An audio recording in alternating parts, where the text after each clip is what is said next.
सब ही नचावत राम गुसाई। मतलब ये है कि इंसान कठपुतली की तरह है जिसे ऊपर वाला नचाता है। वैसे हम सब के शरीर में भी एक ऐसा हिस्सा है जो अपने हिसाब से हम सबको घुमाता है। आप ये सोच रहे होंगे कि आखिर ये क्या चीज़ है। हम बात पेट की कर रहे हैं, जिसके लिए लोग घर परिवार रिश्ते नाते सब कुछ छोड़कर निकल पड़ते हैं पेट का इंतजाम करने, जिसकी ज़रूरतों को पूरा करने के लिए आदमी कुछ भी कर गुजरता है। लेकिन इतने पर भी ये पेट है कि मानता नहीं। इस पर पूरे शरीर की सेहत टिकी हुई होती है। पेट फिट तो दिल और दिमाग भी खुश रहता है। पेट खराब तो फिर सब कुछ बेकार हो जाता है। फिर चाहे कितने भी न्यूट्रिशियस डाइट आप ले ले, बीमारियों की गिरफ्त में आना तय मानिए। अगर यकीन ना हो तो रोजमर्रा की कुछ कॉमन प्रॉब्लम से इसे समझ लीजिए। और कई बार लोगों के हाथ पैर में बार बार झंझनाहट होती है, जिसकी वजह से शरीर में विटामिन B12 और विटामिन E की कमी है। एक पेट है कमाई और दूसरा पेट है जिसका हाजमा ठीक होना मतलब बहुत जरूरी है। कई लोगों को सोते उठते या फिर बैठे बैठे नस चढ़ जाती है, जो हीमोग्लोबिन की कमी की एक निशानी है। अगर अक्सर हड्डी के चटकने की आवाज आ रही है तो फिर समझ जाइए कि शरीर में कैल्शियम की कमी है। चक्कर आते हैं, आंखों के सामने धुंधलापन होता है, अंधेरा छा जाता है, तो मानकर चलिए आयरन की कमी का इशारा है। और ये सब होता है खराब पाचन की वजह से। मतलब ये कि अकेले पेट का फंक्शन पूरे शरीर की सेहत तय कर देता है। मतलब ये कि सिर्फ कमाने से काम नहीं चलेगा, पेट को मजबूत भी रखना होगा। पेट सेट रहेगा कैसे? सबसे पहले खाने की थाली के 3 हिस्सों में आप बांटें, उसको 3 अलग अलग हिस्सों में कर लें। आधी थाली यानी 50% हिस्सा रोटी चावल या कोई आप अनाज से भर लें। 35% हिस्सा दाल और सब्जियों के लिए अलॉट कर दें, और जो 15% हिस्सा बच रहा है उसमें सलाद है, चटनी है, दही, इन सारी चीज़ों का इस्तेमाल कीजिए। मुझे लगा कि शायद आप ये जो 50% हिस्सा है ना, इसमें दाल सब्जी करने की कोशिश करेंगे। अभी हम इस थाली को अच्छे से समझते हैं। और इतने से भी अगर आपका काम नहीं चल रहा है तो इसका मतलब ये कि आप फिजिकल वर्कआउट नहीं कर रहे हैं।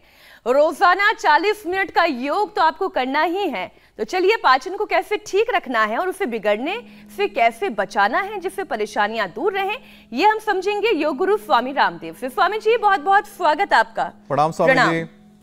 स्वामी जी प्रणाम। बहुत बहुत प्रणाम आपको भी, मीनाक्षी जी, हुसैन भाई, ज्योत्सना जी और हुसैन भाई। आपने थाली तो बता दी, उसका सीक्वेंस तो बताया ही नहीं। वो आपके लिए स्वामी जी। खाना है अनार, खीरा, टमाटर, सलाद। और मैं तो कहूँगा जो बहुत हेल्दी रहना चाहते हैं वो 50 to 80% रो फूड खाएं, तो फिर 100 नहीं 150 साल तक जिएंगे और जवान रहेंगे, एवर यंग। देखा हुसैन, यही कह रही थी ना। तो एक तो आज हम ताड़ासन, तिर्यक ताड़ासन करवा रहे हैं, और ये एक बहुत ही ज़बरदस्त प्रक्रिया है कुंजर की और दंड बस्ती की और वस्त्र धोती की, वो भी सब बता रहे हैं। तो खैर ये तो शुद्धिकरण की क्रियाएं हैं, और इन शुद्धिकरण की क्रियाओं से हमारा पूरा शरीर शुद्ध होता है। दूसरी तरफ योगाभ्यास तो चल ही रहा है, और इधर एक हमने लटका रखा है बस्ती का, सर्वकल्प और कायाकल्प क्वाथ, या ये भूमि आंवला, पुनर्नवा, मकोई। मैं तो कहूँगा पूरे हिंदुस्तान का भी 2-2.5 महीने में हम लिवर ठीक कर देंगे। सितंबर, अक्टूबर और नवंबर महीने तक ये भूमि आंवला, पुनर्नवा, मकोई पूरे मिलते हैं। उसके बाद में ये भूमि आंवला थोड़ा मरने लगता है सर्दी में, पुनर्नवा तो जिंदा रहता, मकोई भी रहती है। इनका फ्रेश जूस पिला देते हैं। Liver cirrhosis, liver fibrosis, damage liver और पूरा लीवर कैंसर तक, हेपेटाइटिस तक अच्छा हो जाता है। 2 चम्मच से लेकर 4 चम्मच तक गोधन अर्क भी पिला देते हैं। रेडीमेड में हम लिवोग्रिट वाइटल या लिवोग्रिट और लिवामृत ये भी दे देते हैं, ये बड़े ज़बरदस्त हैं। और जो है लिवोग्रिट और लिवामृत से, और किसी किसी को कोलाइटिस हो जाती है तो फिर ये सारे विषय लेंगे आगे। और साथ में आसन क्या कराते हैं, पद्मासन में बैठ के आगे झुक गए तो योग मुद्रासन, वज्रासन में आगे झुक गए तो मंडूक आसन, जिससे जितना हो पाए। चलिए आपने अभ्यासों की शुरुआत स्वामी जी कर दी है। मोटा हो, पेट मोटा हो तो इतना न कर पाएंगे। तो लोगों के जो जिज्ञासाएं हैं उनको सवालों के शक्ल में अब हम आपके सामने रखने की शुरुआत करते हैं। फेस्टिवल सीजन स्वामी जी शुरू होने वाला है। 5-6 दिन बाद गणेश चतुर्थी है। त्योहारों का सीजन आने से पहले ज़रूरी है कि हाजमा जो है, जो चक्की हमारी है, वो बिल्कुल मजबूत हो जाए। तो सबसे पहले यौगिक अभ्यास की आपने शुरुआत कर दी है। कब्ज जो एक बड़ी परेशानी, बड़ी ज़िद्दी बीमारी कही जाती है, तो कब्ज को दूर करने का क्या क्या उपाय है? क्योंकि आप भी अक्सर कहते हैं कि बहुत सारे लोग कब्ज की गिरफ्त में हैं। देखो, कब्ज और कोलाइटिस, इससे दुनिया के करीब 99% लोग पीड़ित हैं। कब्ज अर्थात यदि आप 3 बार खाते, सुबह नाश्ता, दोपहर का खाना, शाम का भी खाना, तो आपको 2 बार टॉयलेट जाना चाहिए। कुछ लोग फिर 5-5, 10-10 बार जाते हैं, तो फिर वो कोलाइटिस हो जाता है, खाते ही टॉयलेट जाते हैं। तो पहले कब्ज के लिए बहुत लाइट है अभयारिष्ट। ये इधर ही आप देख रहे हो, ये पत्ते हैं अतिबला के। अतिबला के पत्ते खाने से कॉन्स्टिपेशन अपने आप दूर हो जाता है। आंतों में अपने आप एक सहज रूप से आंतरिक क्रिया संपन्न होती है। अलग अलग प्रकार के लग्जेटिव्स खाते हैं, इससे बेहतर कुछ भी नहीं हो सकता अतिबला। फिर अभयारिष्ट खाने के बाद और त्रिफला चूर्ण रात को मंडूकासन करना, योग मुद्रासन करना। बहुत ज़्यादा कब्ज हो जाए तो उदरकल्प चूर्ण, हरित की चूर्ण या शुद्धि चूर्ण भी देते हैं। कुछ लोग बहुत जमाल घोटा खाते हैं। ये जमाल घोटा बहुत खतरनाक है। जमाल घोटे से तो स्वामी जी लूज मोशन हो जाते होंगे। जितने भी चूर्ण हैं उनमें देख लेना, बहुत भयंकर। माने एक जमाल घोटे की छोटी सी चने के बराबर उसकी गिरी होती है, उसको खा लो तो आप कम से कम 100 बार तक टॉयलेट जा सकते हो। और उसके बाद ठंडा पानी पीते रहो, जितना पानी पियोगे, और गर्म पानी पीते ही फिर बंद हो जाएगा।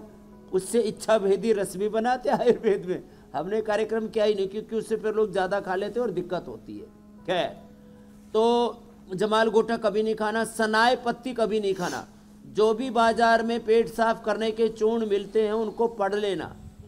उनमें यदि जमाल गोटा मिला हुआ है, यदि सनाए पत्ती मिली है और नमक बहुत ज़्यादा ठोकते हैं लोग, वो बड़ा खतरनाक हो जाता है। तो जमाल गोटे से और सनाए पत्ती से, इससे कोलाइटिस की बीमारी हो जाते हैं, आँव बनने लगते हैं, आंतें खराब हो जाती हैं। और ज़्यादा फिर नमक खाते हैं तो उससे किडनियाँ खराब होती हैं और कैंसर जैसा रोग आपको हो सकता है। इसलिए वार्निंग भी दे दिए, चेतावनी दे दी है। बहुत सॉफ्ट, बहुत ही सौम्य विरेचन करता है अभयारिष्ट। और रात को सोते समय दूध के साथ, दूध भी विरेचन का काम करता है। कुछ लोग इसबगोल खाते हैं गर्म दूध से, उसमें सबसे अच्छा काम होता है। इसबगोल भी हम देते हैं, वो भी हमने शुद्धतम उपलब्ध कराया। और एक है गुलकंद, ये इतनी अच्छी चीज़ है। और जो मंडूक आसन और पवन मुक्त आसन 2 ही कर लेते हैं, और जो पूरे कर सके तो मंडूक आसन और योग मुद्रासन तो आगे झुक करके और पीछे झुक करके हम करा देते हैं। सुप्त वज्रासन और सुप्त पद्मासन।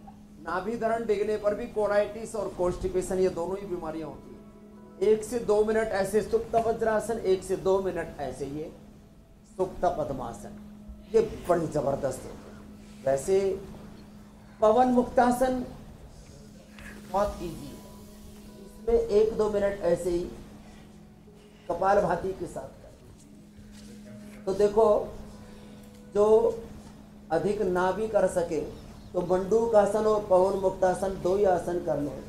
और खाना चबा चबा करके खाएं। खाने के 1 घंटे बाद पानी पिएं। ओवर ईटिंग ना करें, अनहेल्दी ईटिंग ना करें, बहुत तला हुआ ना खाएं। ये थोड़ी बहुत तो सावधानियां रखनी पड़ेगी मीनाक्षी जी। अब लोग जो है बहुत फ्राइड खाते हैं, उससे भी गड़बड़ होता है। स्वामी जी कल जमाल भाई मिले थे और वो कह रहे थे यार इसका नाम बदलवाओ जमाल घोटे का, ये बड़ा खराब लगता है मुझे। देखिए कुछ नाम और रख दीजिए इसका। इसका जमाल भाई का कमाल भाई कर देते हैं।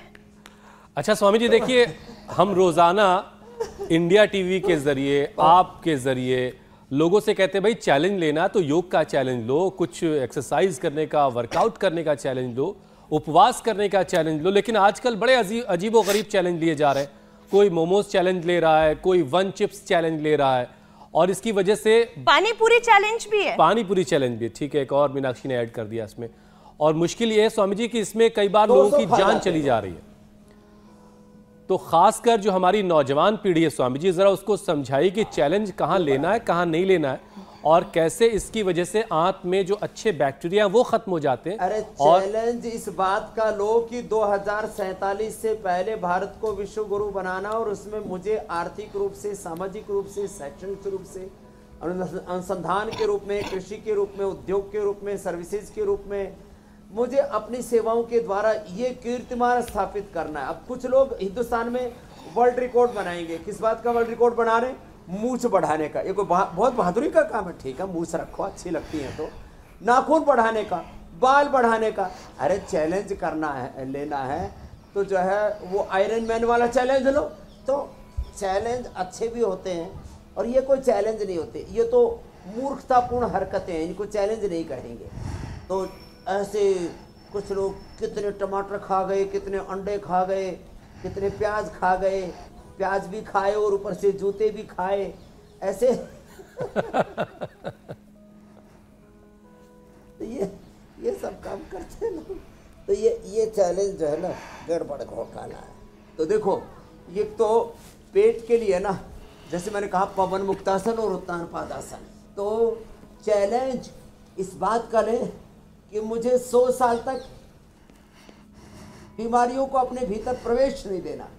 No entry for disease, no entry for stress, no entry for negativity, no entry for laziness. प्रमाद को कोई स्थान नहीं, अज्ञान को, श्रद्धा को, अकर्मण्यता को, अशुभ को कोई स्थान नहीं मेरी जिंदगी में। ऐसे चैलेंज ले कि मैंने ऐसी जिंदगी जी है कि मैंने एक भी बार बीमारियों के सामने घुटने नहीं टेके, बुराइयों के सामने, नशे के सामने मैं कभी झुका नहीं, उसके सामने कभी आकर्षित नहीं हुआ, उसके जंजाल में फंसा नहीं। ये है चैलेंज। तो सारे संघर्षों के बीच में आगे बढ़ना। तो पवन मुक्तासन, उत्तान पादासन, और देखो, और इस चैलेंज के चक्कर में स्वामी जी बहुत एसिडिटी लोगों को हो रही है। हम इसलिए बता रहे तो हैं। कब्ज के बाद एसिडिटी खत्म करने के उपाय भी बता दीजिएगा। हाँ, अब 100 गोलगप्पे खाएंगे तो फिर तो उल्टा आएगा ही। शरीर कहता है अरे मेरे ऊपर अत्याचार, क्रूरता, जुल्म, ज्यादती मत करो। फिर भी आदमी अपने शरीर पर, अपने तन पर, अपने मन पर, अपने जीवन पर कितनी क्रूरता, जुल्म, ज्यादती करता है। तो एसिडिटी बहुत ज़्यादा हो जाए तो क्या करें? तो सुबह उठ करके जीरा, धनिया, सौंफ का पानी पिए, बड़ा ज़बरदस्त होता है। हम रोज़ ये रखते हैं सामने, ये कोई प्रदर्शन के लिए नहीं रखा हुआ, और ये फ्रेश भी रखा हुआ। आज हरड़, बहेड़ा, आंवला बहुत लोगों ने फ्रेश पहली बार देखा होगा। यही दिखाओ बच्चों, हरड़, बहेड़ा, आंवला बड़े ज़बरदस्त हैं, फ्रेश।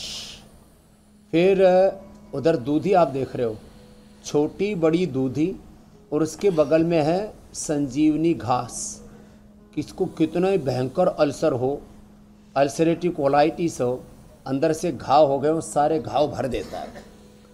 और एसिडिटी के लिए बहुत अच्छा अविपत्तिकर चूर्ण। अविपत्तिकर चूर्ण 100 ग्राम, शंख, कपर्दक, मुक्ता, शुक्ति, मोती, पिष्टी बराबर मात्रा में लेकर के और सबको मिला करके 2-2 ग्राम सुबह शाम खा लें, एसिडिटी खत्म। मुक्ता, शुक्ति, कामदुधा, मोती, पिष्टी बराबर ले लें। किसी को चूर्ण खाने में अच्छा नहीं लगता, इसको शहद के साथ ऐसे कैप्सूल में भर के रख लें, 500 मिलीग्राम के, और सुबह शाम खा लें। और किसी को दवाई खानी अच्छी नहीं लगती, मत खाओ ना, तो क्या करो? देखो बहुत ज़बरदस्त चीज़ बता रहा हूँ। सौंफ का पानी पियो, मुलेठी का पानी पियो। चलो छोड़ो, अब सौंफ मुलेठी का भी कहाँ भिगोएंगे, कहाँ पिएंगे। पीपल के पत्तों का रस, पीपल, बेल और शीशम। एसिडिटी का पहले तो हम ये देते थे खाली ब्लीडिंग में और कोई रक्तस्राव हो रहा उसमें ही। मैंने देखा ये नया प्रयोग है, और 50 साल के बाद में ये रहस्य मुझे पता लगा। तो कितने कितने वर्षों के अनुभव से जो हमें पता लगता, हम सहज रूप में इंडिया टीवी पर कह देते हैं। शीशम, बेल और पीपल के पत्तों का रस पीने से भयंकर एसिडिटी, भयंकर कोलाइटिस और अल्सर तक अंदर से हील हो जाता है। एलोवेरा तो हमने पहले बताया था, एलोवेरा और वीटाग्रास का मैंने पहले कई बार जिक्र किया हुआ, और उसमें थोड़ा सा हनी और मिला दो तो बड़ा टेस्टी हो जाता। हनी भी घाव भरता है, बाहर भी कहीं चोट लग जाए उस पर शहद लगा दो। जितने भी शुगर है ना, जैसे युद्ध में सैनिक होते हैं तो चीनी भी ऐसी छिड़क देते हैं। अच्छा, चीनी का ये बारीक जानकारी पाउडर नहीं थी कि वो भी शहद एकदम जो है ब्लड अच्छी क्लोटिंग का healing काम power करता रखता है। चोट भर जाती घाव है को स्वामी जी। ये तो हमने एम्स के अंदर जो है स्टडी भी की, रिसर्च किया हुआ है पूरा। तो बाहर से शहद लगा दो, सबसे ज़्यादा हीलिंग बीटाडीन आदि से जो लोग लगाते हैं उसके ऊपर कंपेरेटिवली क्या बीटाडीन से ज़्यादा अच्छा घाव भरता है। तो एलोवेरा में थोड़ा सा हनी मिला करके पी लो तो पूरा अंदर के घाव भी भर जाते हैं। एलोवेरा की भी एक कैपेसिटी है, वो भी हीलिंग कैपेसिटी बड़ी ज़बरदस्त है। तो अब अल्सर तो किसी को नहीं रहेगा, और कोलाइटिस हो जाए तो कोलोग्रिट खा लो। कोलाइटिस और इसमें अल्सरेटिव कोलाइटिस, उसमें फिर अल्सर भी होता है, बहुत ज़्यादा पित्त भी रहता है, और किसी किसी को हाइटिस हर्निया भी होता है। ऊपर रात को सोते समय मुंह से पानी निकलता रहता है, खट्टा खट्टा खाना ही बाहर निकलता रहता है। तो जिनको वो भी हो तो वो भी ये प्रयोग कर लेना जो अभी बताए हमने एसिडिटी के लिए। और एसिडिटी ज़्यादा लंबे समय तक रहती है तो अल्सर बन जाते हैं, और वो आंतों तक फैल जाए, पूरे नीचे तक चली जाए छोटी बड़ी आंत में, तो कोलाइटिस हो जाता है। माने स्वामी जी कब्ज और शुरू हुआ, आमाशय से शुरू हुआ, छोटी आंत और बड़ी आंत तक पहुंच गया और रोग, तो उसको अल्सर और अल्सरेटिव कोलाइटिस बोल देते हैं। फिर नीचे तक उसमें फिर हम ये कोलोग्रिट देते हैं, फिर कुटजारिस्ट, और कुटजारिस्ट के साथ साथ 4-4 गोली कुटज घनबटी की दे देते हैं। और खास बात ये कि कुटज जो है ना, कोलाइटिस को ठीक करने के साथ अर्थराइटिस को भी ठीक करता है, ये खास बात है उसकी। तो लोग बहुत परेशान रहते हैं, खाते ही टॉयलेट भागते हैं और कहते हैं, फिर जो ऐसा करते हैं उनके शरीर में सबका पेट सेट होगा स्वामी जी। आज चिकना पदार्थ टॉयलेट से निकलता है, उनकी आयु भी कम हो जाती है। जी मेरे भाई। स्वामी जी, ये अक्सर हम सुनते हैं बड़ों से कि पेट से ही 100 बीमारियां हो सकती हैं, लेकिन फिर भी लोग इस बात को समझने को तैयार ही नहीं है और इस पर गौर भी नहीं करते, ध्यान भी नहीं देते। खराब पाचन से बॉडी के जो न्यूट्रिशंस मिलना है वो नहीं मिल पाता, और इसकी वजह से बहुत सारे लक्षण फिर दिखने लगते हैं अलग अलग तरह के। न्यूट्रिशंस की कमी कैसे दूर होगी, और साथ साथ वो कौन कौन सी चीज़ें अभ्यास के साथ साथ जिससे न्यूट्रिशन की कमी को दूर किया जाए और एब्जॉर्ब हो बॉडी में। खाया पिया हजम नहीं होता तो खाना पैखाने में निकल जाता है, तो और एब्जॉर्ब नहीं होता जैसे आपने कहा हुसैन भाई, तो फिर कहते हैं भाई, वो जैसे मैं कई बार उदाहरण देता हूँ ना, गांव में बोलते हैं भाई छोरो एक घी को पीपो खा गयो और वजन टोपो भी ना बढ़ियो। अर्थात जो है खाया पिया खूब लेकिन शरीर में लगा नहीं, शरीर में टिका नहीं, आंतों ने एब्जॉर्ब नहीं किया, लैक्टियल ने एब्जॉर्ब नहीं किया। छोटी बड़ी आंतों से खाना एब्जॉर्ब होता है।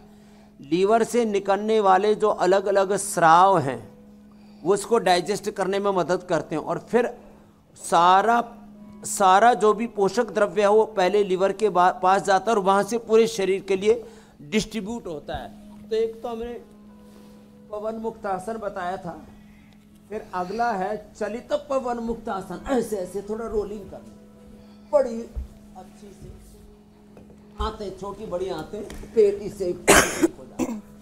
तो ताड़ासन, तिर्यक ताड़ासन और ये पवन मुक्तासन, चलित पवन मुक्तासन, और स्वामी जी ऐसे तो बैठ जब छोटे छोटे आसन से लेकर के अभी गोमुखासन तक का भी पूरा सिलसिला पूरा करते थे। तो जो है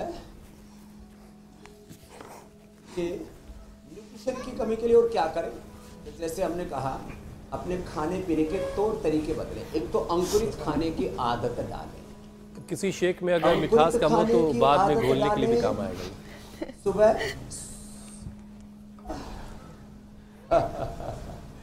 और सुबह सुबह जीरा धनिया मेथी सौंफ का पानी पीने की आदत डालें, आंवला एलोवेरा पीने की आदत डालें। सुबह सुबह अनार खाने की आदत डालें। सुबह सुबह जो अनार खा लेगा उसका पेट कभी खराब नहीं हो सकता। सुबह सुबह जो एप्पल खा लेगा, खाली पेट खाने चाहिए। और इसमें नाश्ता हो जाता है। एक आदमी हरियाणा से आया, बोला बाबा जी आधा किलो अनार और आधा किलो सेव तो खा लिया, ये तो दवाई बताई थी, नाश्ता और बता दो। मैंने कहा मुझे छोड़ के कुछ भी खा ले। भले आदमी आधा किलो अनार खा गया, आधा किलो सेव खा गया, और फिर यूँ पूछ रहा है बाबा जी नाश्ता क्या करना है। तो जो है सुबह सुबह अच्छा नाश्ते का स्टार्टर था। लेकिन स्वामी जी देखिए एप्पल कितना गुणकारी होता है। धुआं उठता है, फिर शरीर में बीमारियों का धुआं उठता है। 5-5 पराठे खा देते हैं, पनीर पराठा, मटर का पराठा, गोभी का पराठा जी, मेथी का पराठा, और फिर वो मूली का पराठा, और मक्खन ऊपर से 50-100 ग्राम, और फिर खा खा करके पाते रहते हैं।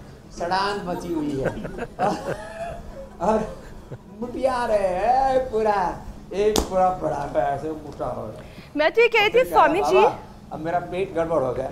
मैंने कहा कि एप्पल कितना गुणकारी है कि जो इंग्लिश में मुहावरा भी है, an apple a day keeps the doctor away.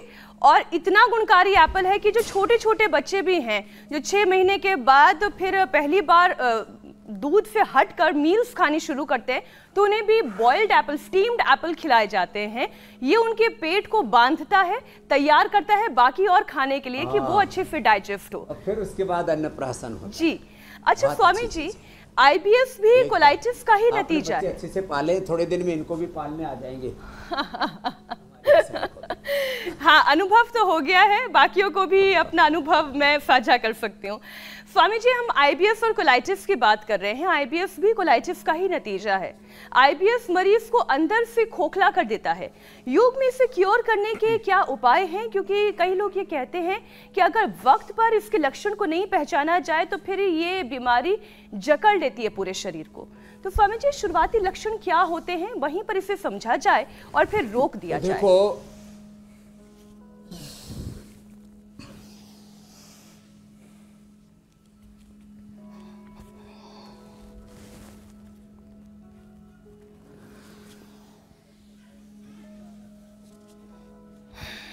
वो सब बाहर निकल जाता है और चिकना चिकना निकलता है, और फिर असह्य वेदना भी होती है, मरोड़ा होता है, मरोड़ा।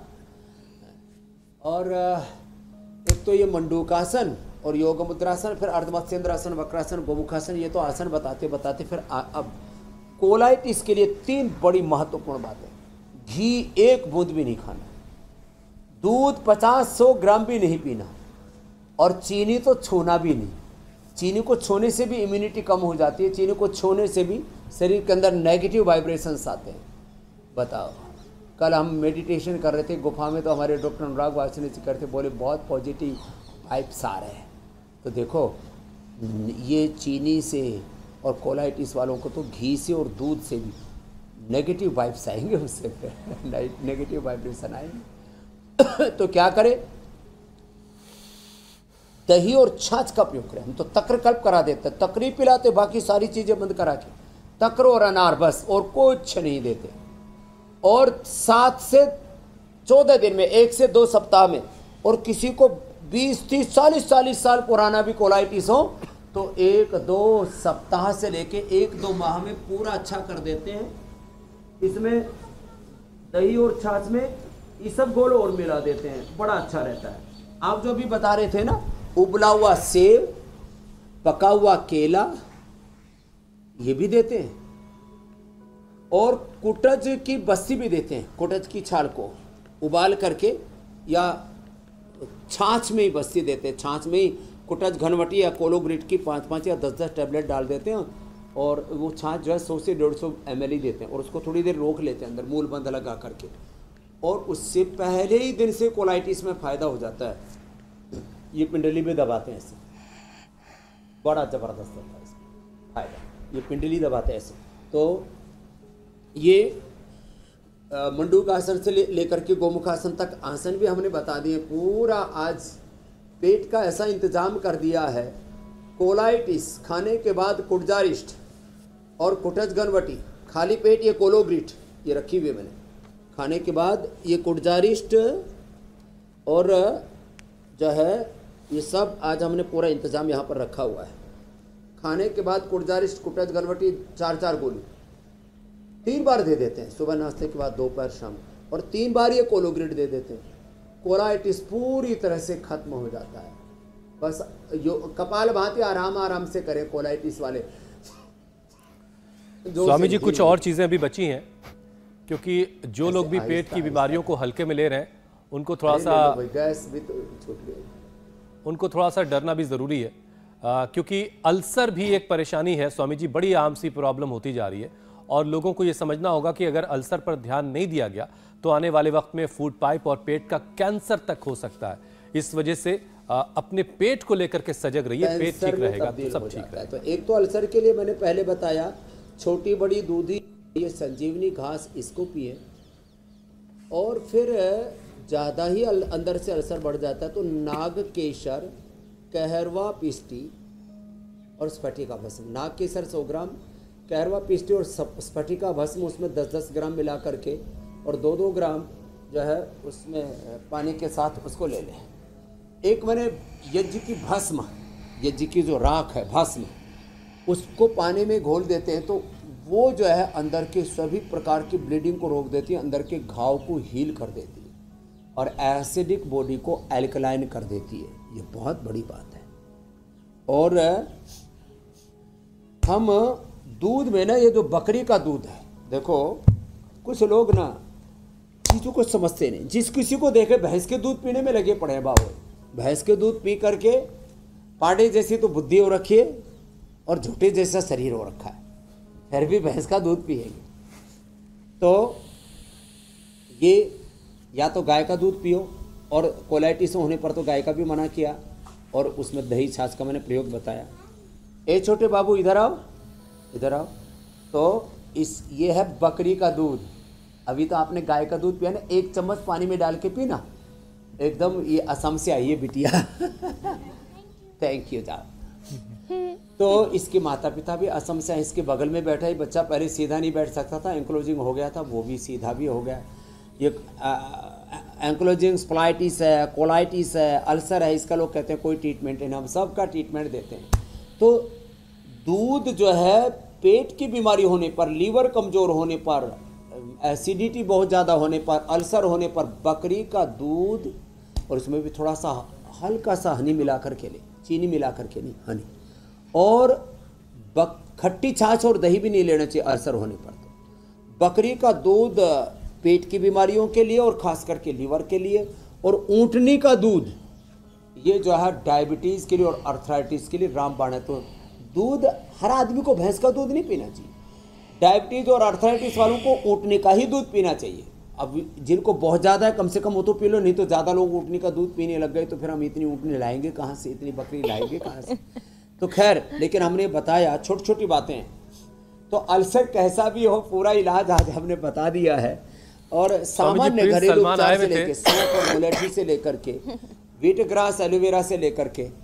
सऊदी क्राउन प्रिंस आए हुए थे, आप उनसे भी मुलाकात करते, वहां से भी हम लोग ऊंट का दूध मंगवा सकते थे क्योंकि रेगिस्तानों में ऊंट बहुत होते हैं। फिर दूध क्यों मंगवाएं, हम ऊंट ही मंगवा लेना यहाँ। बहरहाल स्वामी जी देखिए, अल्सर का इलाज तो आपने बता दिया, लेकिन हाँ ऊँटनी ठीक है स्वामी जी। अल्सर का इलाज तो स्वामी जी आपने बता दिया, लेकिन जो लोग अल्सर से जूझ रहे हैं उनको पेट में जलन की बड़ी दिक्कत होती है, गैस की बहुत दिक्कत होती है, और फिर आगे चलकर पाइल्स की नौबत आ जाती है। और पाइल्स तो बड़ी ख़राब किस्म की बीमारी है, इसका उपाय बताएं आप, फिर हम एक और विषय आपके सामने रखेंगे। हाँ, अब देखो दोनों का बताता हूँ। एक तो गैस के लिए गैस हर चूर्ण ले लें। अब ये पता नहीं क्या क्या खाते रहते हैं, इनो पीनो रीनो टीनो डीनो, बहुत मामला गड़बड़ घोटाला है। 6 सेकंड में कोई कहता ठीक हो जाता है, 6 सेकंड में एसिडिटी कैसे ठीक हो जाएगी? कितनी मूर्खतापूर्ण बातें। अरे अंदर से तुम्हारे आग लगी पड़ी है और ऊपर से जो है सिंथेटिक केमिकल्स और पी रहे हो और बोलते हो एसिडिटी ठीक हो जाएगी, गलत बात। और गैस के लिए भी पता नहीं क्या क्या आड़ कबाड़ खाते हैं। भाई आप घर में तो थोड़ा सा सेंधा नमक, 1 चुटकी भर, और 1-2 ग्राम अजवाइन और थोड़ा सा सौंठ ले लो, और एक खाने का सोडा बाजार में आता, पहले तो घरों में रखते थे लोग, वो भी चुटकी भर ले सकते हैं, लेकिन उसकी भी ज़रूरत नहीं ना। मैंने आपको कितने अच्छे उपाय बताए। व्हीट ग्रास, एलोवेरा, लौकी, भूमि आंवला, पुनर्नवा, मकोई, छोटी बड़ी दूधी और संजीवनी घास, और ये खाओ रात को, गुलकंद। फिर गैसर चूर्ण मैंने आपको बताया, ज़्यादा ही पेट गड़बड़ रहता है तो द्राक्षा सौ पियो, नींद भी अच्छी आएगी, भूख भी अच्छी लगेगी, खून भी बढ़ जाएगा। पेट में सूजन है तो पुनर्नवारी, भूख कम लग रही है तो कुमारिया सव, खून भी कम हो गया साथ में तो लोहा सव। ये इतनी अच्छी चीज़ें हमारे पूर्वजों ने, पुरखों ने हमें बताई, फिर भी हम ये छोड़ करके इधर उधर के चक्कर में पड़े हुए। अब पायल्स के लिए बेस्ट है अभयारिष्ट। ये अभय का मतलब है जो भय मुक्त कर दे। सब प्रकार के भय होते हैं पेट के गड़बड़ होने से, रोग होते हैं, तो अभयारिष्ट इसका नाम रखो। और अभया कहते हैं हरितकी को भी। तो ये द्राक्षासव तो पेट के लिए रामबाण है ही सो है। अभयारिष्ट जो है ना बड़ा जबरदस्त है। और उसके साथ पहले तो हम अर्शकल्प देते थे, अब एक और हमने औषधि बनाई अर्शोग्रिट। और यह पॉइंट दबा लें, अर्शोग्रिट 2-2 गोली 3 बार खिला देते हैं। और देखो अभी आज ही आपको अभी बवासीर का मस्सा हुआ है ना, एलोवेरा या एलोकांती 2 घंटे में ही बवासीर का मस्सा बैठ जाता है। जी कुछ कह रही थी मीनाक्षी? मैं ये कह रही थी स्वामी जी एक बार एक्यूप्रेशर पॉइंट और अच्छे से बता दें, कहाँ पे और दोनों हाथों में कितनी देर प्रेस करना है?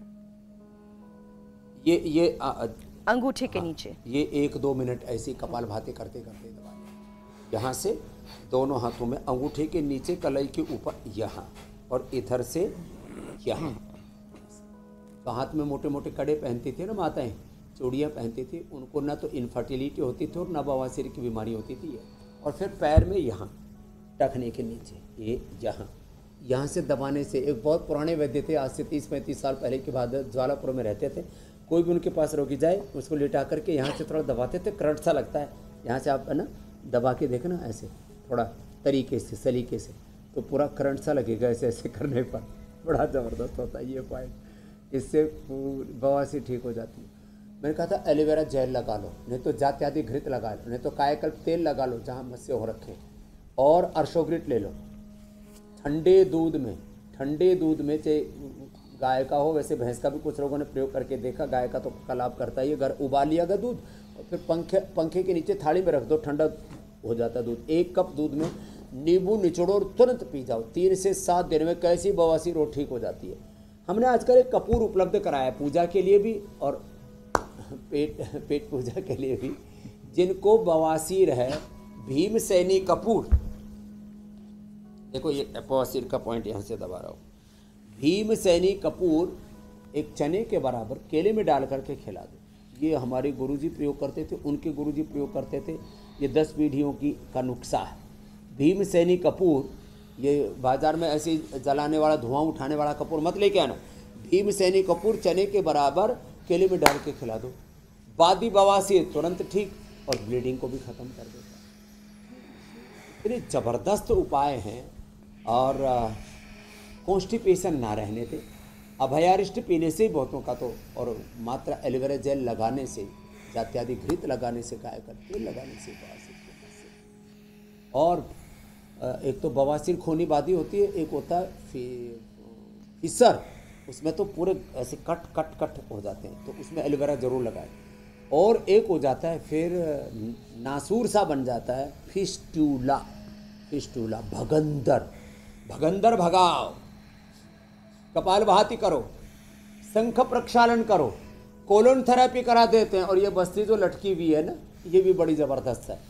नीचे से एनएस डालते हैं, सर्वकल्प और कायाकल्प का काढ़ा बनाते हैं, और इसके बाद इसको उबाल करके, जिसको बहुत ज़्यादा कॉन्स्टिपेशन हो उसको तो 500 ml तक, और जिनको थोड़ा होल्ड करवाते हैं तो इसमें ये 20-20 ग्राम 2-2 चम्मच कायाकल्प सर्वकल्प लिया, उसको उबाला, और 500 ग्राम पानी का जब 100-150 ग्राम बच गया तब छान लिया, उसमें एरंड का तेल मिला दिया थोड़ा, और उसी में अर्शकल्प या अर्शोग्रिट मिला दिया। ज़बरदस्त। एक देसी उपाय बताता हूँ, त्रिफला, हरड़ बहेड़ा वाला तो सबको पता ही है, हमने यहाँ फ्रेश रखा हुआ, अभी ताज़ा आ रहा है, अभी तो और परिपक्व हो जाएगा। त्रिफला, नीम की निमोली की गिरी, बकायन की गिरी, अब 3 चीज़ें हरड़ बहेड़ा वाला होगी, और उधर नीम और बकायन की गिरी होगी, उनको कूट लिया। इन 5 चीज़ों को मिला करके पाउडर बना लिया, 1 चम्मच सुबह उठते खाली पेट खा लो, एकदम बवासीर खत्म। और खूनी बवासीर के लिए तो मैं पहले बता दिया, ये छोटी बड़ी दूधी और संजीवनी घास, एकदम। नहीं तो आज जो मैंने बताया था विशेष रूप से शीशम के, नीम के और पीपल के पत्तों को रस पी लो। कैसी बवासीर हो, पूरे शरीर में कहीं से ब्लीडिंग हो रही हो, बार बार नक्सीर आ रही हो, अल्सर हो गया हो, सब प्रकार का ये खून खराबा खत्म हो जाता है। हाँ चलिए, पेट की अब कोई खून परेशानी खराबा किसी औषधि को भी रहेगी होती नहीं, है। इतना कुछ आपने बता दिया है। लेकिन स्वामी जी आखिर में अब प्राणायाम का एक सेशन भी करवाइए और ये भी ज़रा समझाइए कि प्राणायाम पेट की अलग अलग परेशानियों में कैसे मददगार है। भस्त्रिका करें तो भस्त्रिका तो जिनको मोटापा है, जिनको शुगर है, जिनको कैंसर है, लो इम्यूनिटी है, जिनके फेफड़े खराब हैं, जिनको डॉक्टर ने बोल दिया कि इसको पेसमेकर लगाना पड़ेगा, इसको एंजियोप्लास्टी, इनकी बाईपास करानी पड़ेगी, तुम्हारी ताकत खत्म हो गई है, तुम्हारी ऊर्जा खत्म हो गई है। ये तो 2 मिनट से लेकर के 10 मिनट।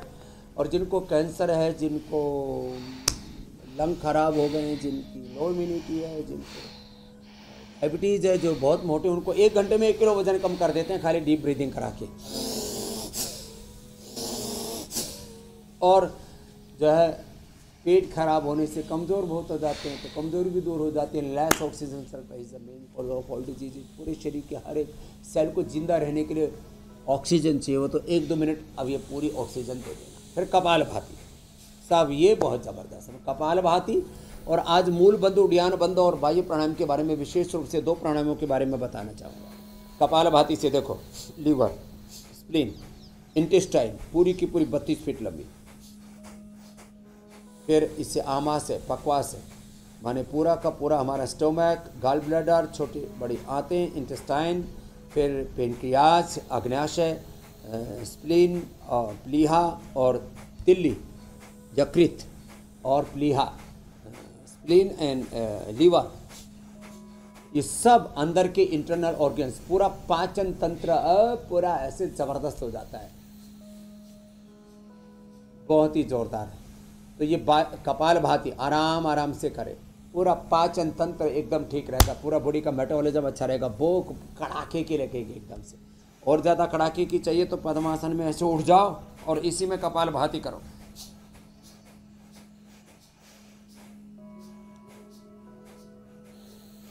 इस बच्चे ने तो खा रखा है घी, क्या नाम है बेटा? बहुत अच्छा करे, करो दोबारा से करो, बड़ा अच्छा बच्चा और कपालभाति भी कर रहा है, आजकल घी पी रहा है। क्या नाम है? स्वामी जी यहाँ पर भी कराना भाई, जोरदार अभिनंदन हो जाए इस बच्चे के लिए। तो आज जो है स्नेहन कैसे करना है वो भी बताएंगे।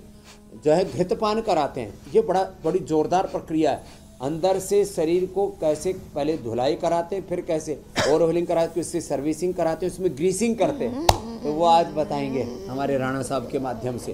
कपालभाति और बाह्य प्राणायाम, श्वास को बाहर छोड़ करके बाहर रोक देते हैं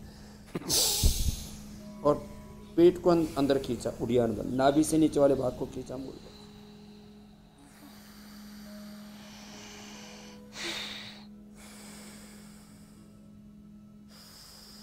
ये बड़ा जबरदस्त है। इससे सारे सेक्सुअल डिसऑर्डर्स, इससे कॉन्स्टिपेशन, इससे कोलाइटिस, इससे आईबीएस, इससे मंदाग्नि, इतने जबरदस्त भूख लगती है। आप कभी इसको 10-15 मिनट लगातार करके देखो, ऐसा ही कड़ाके की भूख लगेगी और कोई प्रॉब्लम नहीं, ना कभी मोटापा, ना कभी मधुमेह और ना कभी कोई और इधर उधर की साथ। स्वामी जी रोजाना हम एक थेरेपी दर्शकों को बताते हैं जो वो घर पे कर सकें। तो आज की जो थेरेपी है विरेचन शंख प्रक्षालन, जो क्रिया जो आपसे सीखनी आज, उसका लोग इंतजार करें। उससे पहले मैं जरा कल के कार्यक्रम के बारे में दर्शकों को बता दूं कि कल क्या खास होने वाला है। हर साल 4 करोड़ मौत, दुनिया में 3 बीमारियों का खौफ, शुगर पर नहीं लगी लगाम तो 25 साल में मरीज होंगे 80 करोड़ लोग, 5 आयुर्वेदिक उपाय और 10 योग खत्म करेंगे डायबिटीज का रोग। फेस्टिवल सीजन आने वाला है, पकवान मिठाई का इंटेक शरीर में शुगर का लेवल को बढ़ाएगा, बॉडी में ग्लूकोज लेवल बैलेंस रहे, इसके लिए यौगिक और आयुर्वेदिक उपाय शुरू कर दीजिए अभी से। और कल का ये कार्यक्रम आपके लिए बहुत खास होगा, सुबह 7:56 से पहले इंडिया टीवी लगा लीजिएगा। स्वामी जी अब बारी है आज के। आपने कल का प्रोग्राम तो बता दिया, आज का ये प्रोग्राम बड़ा जोरदार है जी। लोगों से 1 चम्मच भी घी नहीं खाया जाता, तो पचाने के तो सारे तरीके बता दिए। और एक शुद्धिकरण का तरीका है ताड़ासन, तिर्यक ताड़ासन, कटचक्रासन, फिर तिर्यक भुजंगासन और शंखासन, उदराकर्षासन, 5 आसन कराते हैं और पानी पिलाते हैं। ये आंवला का पानी पिलाते हैं, नींबू का पानी पिलाते हैं, सेंधा नमक का पानी पिलाते हैं, सादा पानी पिलाते हैं, नींबू, नमक और आंवला ये सब भी मिला करके पानी पिलाते हैं। और ये तो हो गया शंख प्रक्षालन। अब बता रहे हैं हम, क्या नाम बताया? दीपक राणा जी। अब दीपक की ज्योति जलेगी। जैसे दीपक की बाती में घी या तेल डालते हैं, ज्योति जलती रहती है, तो तुम्हारी जीवन ज्योति जलती रहेगी। ये कब से शुरू किया आपने? ये काफ़ी टाइम हो गया है मुझे, जब से मुझे पित्त की समस्या हुई थी। तो कितना पी रहे हो?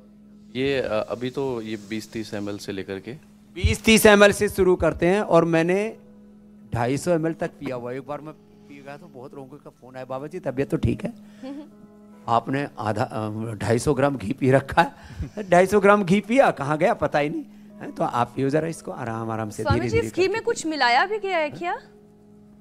ये पंचतिक्त घृत गुग्गुलु पिलाते हैं। इसमें थोड़ा सा त्रिकुटा मिलाते हैं और ये तो पूरा पी गया, पता ही नहीं लगा। और बड़ा मस्त है।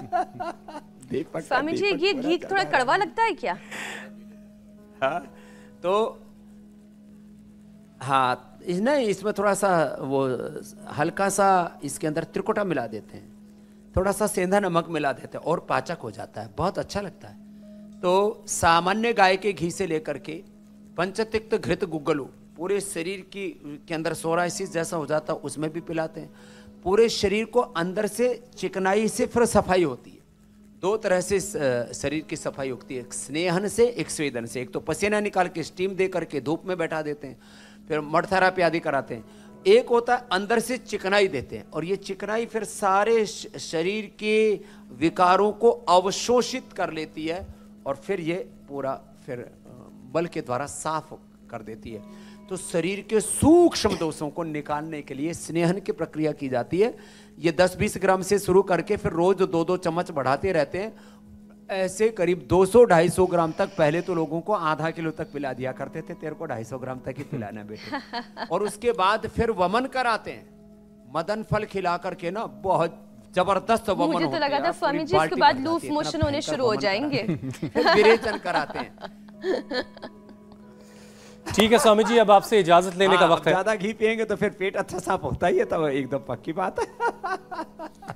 Thank you. और जिसने भी आज का कार्यक्रम देखा उसका पेट हमेशा रहेगा फिट। प्रणाम स्वामी जी। बहुत धन्यवाद स्वामी जी, प्रणाम।